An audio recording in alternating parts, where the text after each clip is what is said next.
बोकारो बारेडी जंगल में हुई हत्या का एसआईटी ने 72 घंटे में किया खुलासा।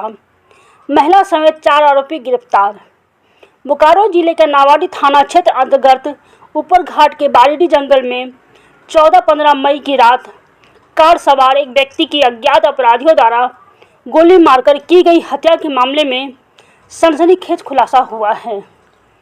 पुलिस अधीक्षक बोकारो के नेतृत्व में गठित विशेष जांच दल ने 72 घंटे के भीतर कांड का सफल उद्भेदन करते हुए 4 अभियुक्तों को गिरफ्तार कर लिया है। गिरफ्तार अभियुक्तों ने अपराध में संलिप्तता स्वीकार कर ली है। हत्या में प्रयुक्त एक देसी सिक्सर, एक देसी कट्टा, 9 mm की 5 राउंड गोली, 315 बोर की 3 गोली, 4 मोबाइल सेट सहित एक स्कूटी बरामद की गई है। इस हत्या के विरोध में गुरुवार सुबह सैकड़ों ग्रामीणों ने मृतक के परिजनों के साथ नावाडी थाना का घेराव किया था। इस दौरान थाना परिसर में जमकर हंगामा और तोड़फोड़ हुई। आक्रोशित लोगों ने थाना प्रभारी को हटाने और अपराधियों की शीघ्र गिरफ्तारी की मांग की। पुलिस की देरी से मौके पर पहुंचने से लोगों का आक्रोश और बढ़ गया था। एसपी ने बताया कि इस कांड की साजिश महिला अभियुक्त चंपा देवी ने रची थी, जो विष्णुघर थाना क्षेत्र केसरिया गांव की रहने वाली है। वर्ष 2024 में दुर्गा पूजा नवमी की रात उसके पति खगेश्वर पंडित की मौत हो गई थी। चंपा देवी को शक था कि मृतक हेमलाल पंडित ने ओझा मुनि के नाम पर उसके पति को जहर देकर मार दिया। इसी शक के आधार पर उसने अपने मित्र प्रकाश सिंह के जरिए धनबाद के सूत्रों से संपर्क कर हत्या की सुपारी दी थी। 6 महीने तक योजना बनाते हुए 13 मई को पहली बार घटना को अंजाम देने की कोशिश की गई थी, लेकिन भीड़ भाड़ के कारण प्रयास विफल रहा। इसके बाद डोमन राम नामक आरोपी ग्राहक बनकर हेमलाल पंडित के घर गया और भूत प्रेत से मुक्ति दिलाने के बहाने लालच देकर घर बुलाया और सुनसान जंगल में रोककर बुलाया उसे गोली मारकर हत्या कर दी। पुलिस ने बताया कि इस हत्या के लिए कुल 3 लाख रुपए की सुपारी दी गई थी, जिसमें से 2,35,000 रुपये अब तक दिए जाने की बात सामने आई है। इस मामले में अन्य आरोपियों की तलाश जारी है और एसआईटी द्वारा लगातार छापेमारी की जा रही है। वहीं थाने में तोड़फोड़ मामले में 20 लोगों पर एफआईआर दर्ज किया गया है। बोकारो से राकेश कुमार सिंह की रिपोर्ट। इसमें एक नावाडी थाना क्षेत्र अंतर्गत बारेडी जंगल में एक आदमी का हत्या किया गया था,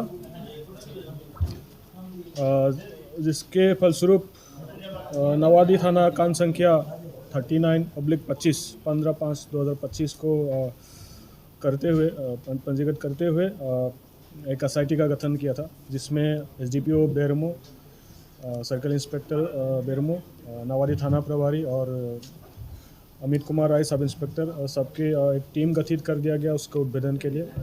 और फाइनली ये उद्भेदन हो चुका है। इसमें मुख्य रूप से जो आरोपी था चंदा देवी, जो उन्हीं के गांव का, जो मृतक का गांव का ही था, वो उसका पति लगभग अक्टूबर 2024 में उसका डेथ हुआ था, जिसके जिम्मेदार वो जो डेथ हुआ है उसको मानते थे कि उसी ने जहर खिलवा के मेरे पति को मतलब मार दिया है। तो उस समय डर के वजह से वो पुलिस कंप्लेन नहीं किए थे और वही आदमी जिसका डेथ हुआ है वो डराया थे उनको, और तब से उनके मन में एक टाइप का रिवेंज उसके मन में फैल रहा था। और उसने अपने दोस्त एक प्रकाश सिंह है जो साकिन केसवारी थाना सरिया गिरिडीह का है, उससे संपर्क किए, उसके साथ एक योजना बनाए।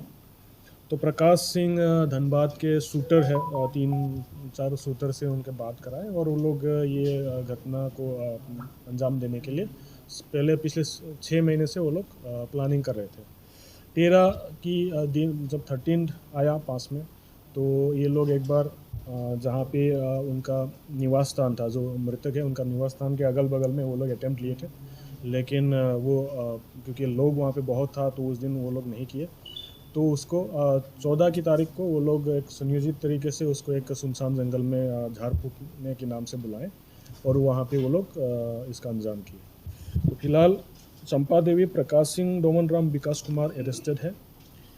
इसमें और अभियुक्ति होने का संभावना है और हम लोग इसमें अनुसंधान कर रहे हैं। आने वाले टाइम पे इन लोगों को भी हम लोग अरेस्ट करेंगे। घटना में प्रयुक्त एक देसी पिस्टल और देसी कत्ता निशानदेही पे, मतलब अभियुक्त की निशानदेही पे हम लोग बरामद किए गए हैं। उसमें कुछ 9mm राउंड और 300.315 का गोली भी बरामद किए हैं।